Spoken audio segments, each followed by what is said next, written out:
అఖిలభువనదీపం భక్తచిత్తాబ్జసూర్యం సురగుణమునిసేవ్యం తత్వమస్సాదిలక్ష్యం హరిహరసుతమీశం తారక బ్రహ్మరూపం శబరిగిరినివాసం భావయీ భూతనాదం స్వామియీ శరణమయ్యప్ప. అస్మత్కులేశ్వరం దేవం అస్మశత్రువినాశనం అస్మదిష్టప్రదాతారం శాస్త్రారం ప్రణమామ్యహం. స్వామియే శరణమయ్యప్ప. ప్రియమైన ఆత్మబంధువులారా, ఆశితిని వారి సౌజన్యంతో మనము ఈ భక్తి అనేటువంటి కార్యక్రమాన్ని మనం ప్రారంభించుకున్నాం. ఇక్కడ ముఖ్యంగా మనం కొన్ని విషయాల్ని జాగ్రత్తగా జాగరూకతతో తెలుసుకోవాల్సిన విషయం. ఒక పుస్తకాన్ని చదివేటప్పుడు ఒక పురాణ కథలాగా వినటం కాదు, ఆ ఒక పురాణ కథ వినటం మూలంగా మనకు వచ్చేటువంటి ప్రయోజనం ఏమిటి అనేటువంటిది కూడా ఒకసారి మనం ఆలోచించుకోవాల్సినటువంటి విషయం. ఆ గజేంద్రుడు అనేటువంటి ఆ ఏనుగు కాలు ఈ మొసలి పట్టుకుంది.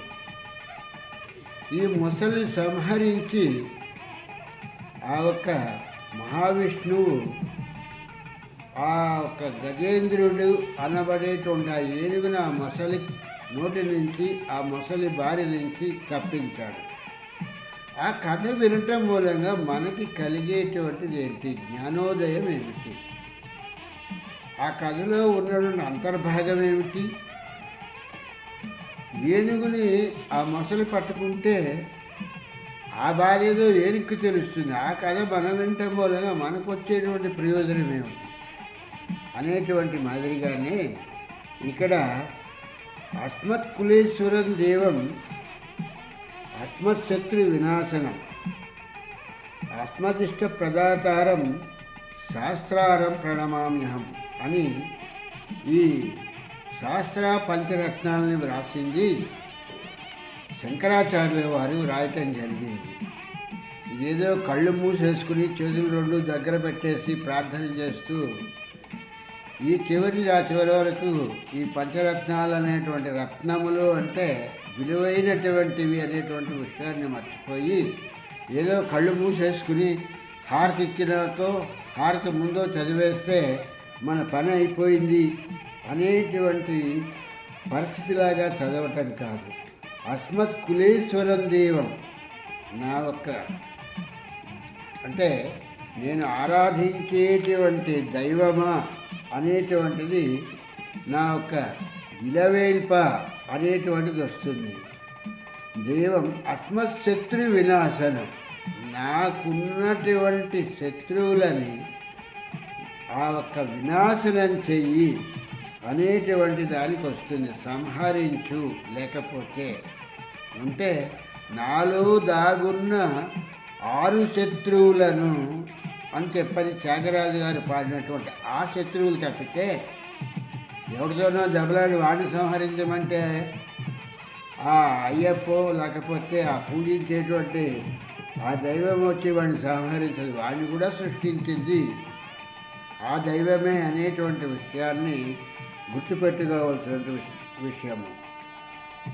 అస్మదిష్ట ప్రదాతారం అంటే మా కోరికలను నెరవేర్చి మాకు సకల సంపదలను ఇయ్యవయ్యా అని చెప్పేసరి ఈ యొక్క పద్యం ఇందులో ఉన్నటువంటిది శంకరాచార్యుల వారు రాసినటువంటి ఈ స్తోత్రంలో చెప్తున్నటువంటిది.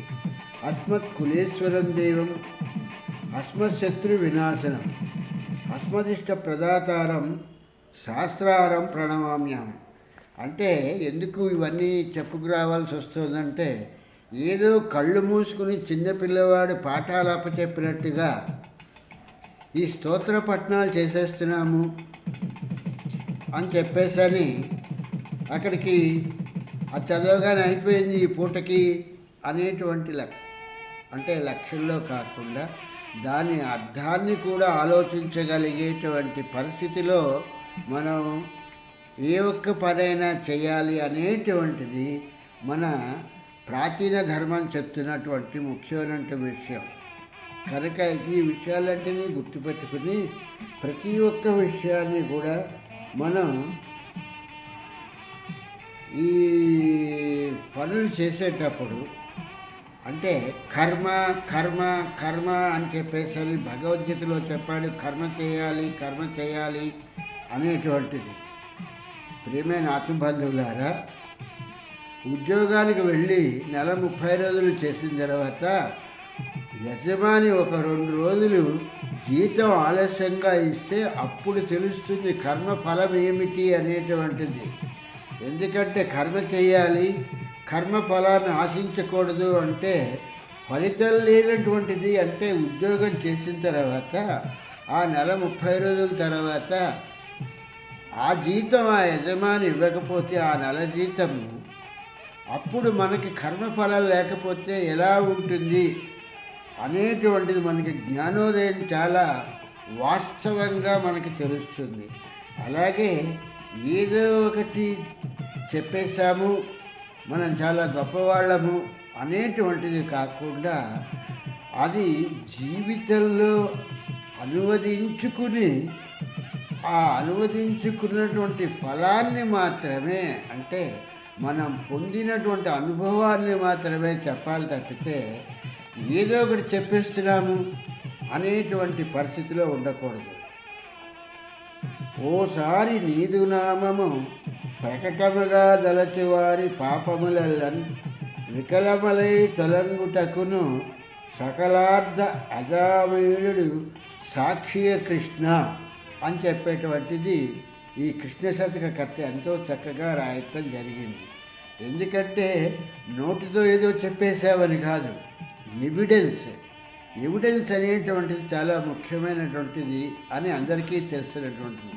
ఈ ఎవిడెన్స్ గురించి వచ్చేటప్పటికీ ఈ అజామేలుడు అనేటువంటి వాడు ఎన్నో పాపాలు చేసినప్పటికీ కూడా ఒక్కసారి నీదు నామము అంటే నీ యొక్క పేరుని నారాయణ అనిచి ఆత్మనందుని విలువని ఏ రీతి నేలుకొంటివి ఏరీ నీ సాటి వేల్పులు ఎందును కృష్ణ అని చెప్పేసరి ఇదే కృష్ణ శతక కర్త రాసినట్లుగా ఒక్కసారి ఆ నామాన్ని మనస్ఫూర్తిగా తలుచుకుంటే మనం చేసినటువంటి క్రియలన్నీ కూడా ఆ క్రియలలో ఉన్నటువంటి ఎటువంటి లోపాలు ఉన్నా కూడా తొలగించి ఆయన తన హక్కున చేర్చుకుంటాడు అని చెప్పటానికి ఈ యొక్క కృష్ణ శతక కర్త ఒకసారి నీదు నామము ప్రకటముగా దలచు వారి పాపములన్ వికలములై తొలగుటకును సకలార్థ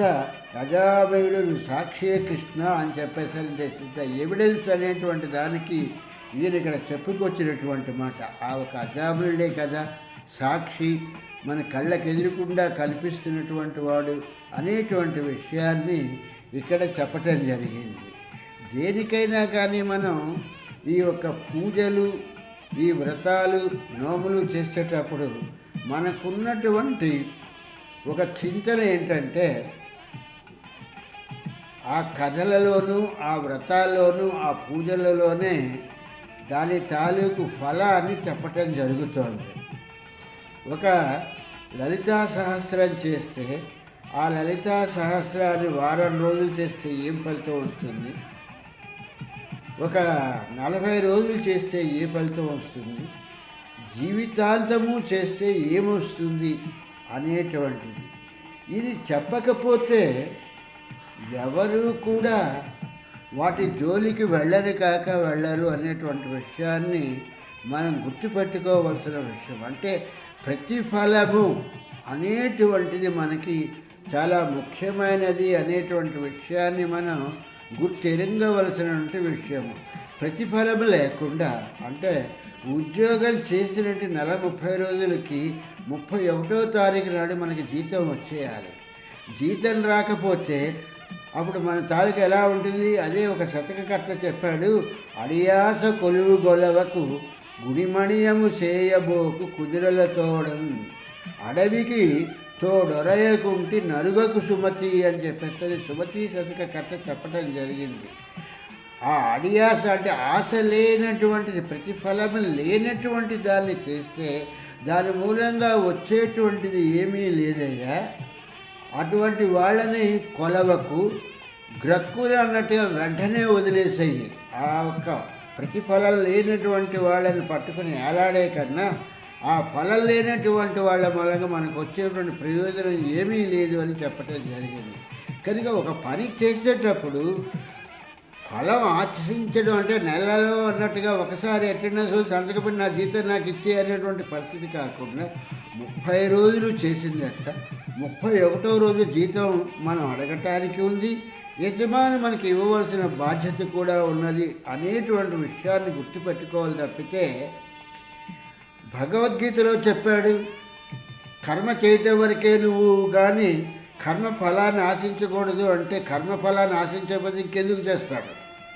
ఫలం లేకుండా ఏ ఒక్క పని చెయ్యడు అనేటువంటి విషయాన్ని ఒక సత్యనారాయణ వ్రతం కానీ ఒక కినాద స్వామి వ్రతం కానీ ఏ ఒక్కటైనప్పటికీ కూడా ఈ ఒక్క విషయాన్ని నొక్కి వక్కాలిసి చెప్తున్నటువంటిది.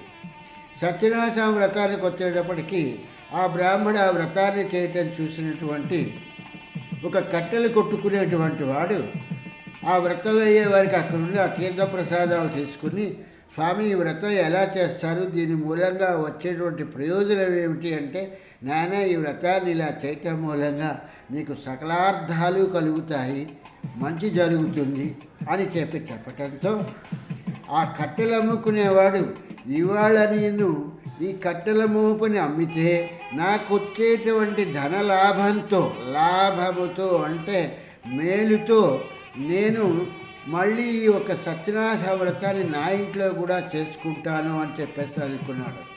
అది కాదా ప్రతిఫలం అంటే? ఏదో ఒకటి చెప్పేయాలని ప్రతిఫలం లేకుండా ప్రతిఫలం లేకుండా చేయటం ఫలం లేకుండా ఏం చేస్తాడు? కనుక ఆ కట్టెలు కొట్టుకునేవాడు ఆ కట్టెల మోపుని అమ్మిన తర్వాత ఆ వచ్చినటువంటి ధనంతోనే అతను సత్యనారాయణ వ్రతాన్ని చేసి సకలార్థాలు అన్నట్టుగా సకల సంపదల్ని పొందగలిగాడు. కనుక ప్రతి వ్రతంలోనూ ప్రతి కథలోనూ ప్రతి పురాణంలోనూ కూడా ఏదో ఒక విషయాన్ని చెప్పటం జరుగుతుంది. అందుకే మన తాలూకు విషయం ఎలాగుందంటే ఒకవైపు ఏమో పురాణాలని మనం వాటిని అనుకరిద్దామనుకుంటాం, పునః పురాణాలనే వింటూ మనం స్తోత్రపట్నాలు చేసుకుంటూ మంత్రాలు చదువుకుంటూ పూజలు చేసుకుంటూ కాలక్షేపణ చేస్తాము, మన జీవితాల్ని గడుపుకుంటామా అంటే అట్లాగూ చేయము. మధ్యలో భగవద్గీత చాలా ఉత్తమమైనటువంటి గ్రంథము అని చెప్పేసాను.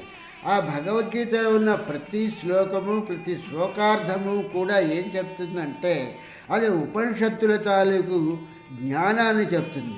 ఉపనిషత్తులు వేదానికి చివరిగా వచ్చినటువంటి అరణ్యకముల తర్వాత వచ్చినటువంటి అంటే భగవద్గీత ఒక విధంగా వేదాన్ని చెప్తోంది.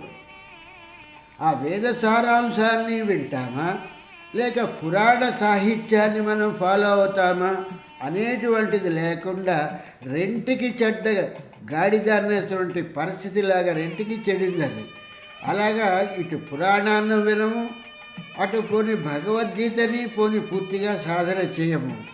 ఏదీ లేకుండా ఏదో మనం ఒక భక్తులము మహాభక్తులము పరమభక్తులము మహాభక్తులము అని చెప్పేసి ఓ 10 మందిలో ఒక పోజిచ్చుకుంటూ కనిపించాలి అనేటువంటి లక్ష్యంతోనే ఉంటున్నాం తప్పితే మనం చేసేటువంటి పనులన్నీ కూడా పబ్లిసిటీ గురించి చేస్తున్నాం తప్పితే వాటి మూలంగా మనకి చేకూరుతున్నటువంటి ప్రయోజనం ఏమిటి, దానిలో నుంచి మనం పొందినటువంటి జ్ఞానం ఏమిటి అనేటువంటి విషయాన్ని మనం ఏనాడు కూడా ఆలోచించటం లేదు. అందుకే త్యాగరాజు గారు చాలాసార్లు ఈ ఒక దీన్ని ఎందుకు చెప్తారంటే త్యాగరాజు గారు దీంట్లో జ్ఞానమోసగరాదా అన్నారు.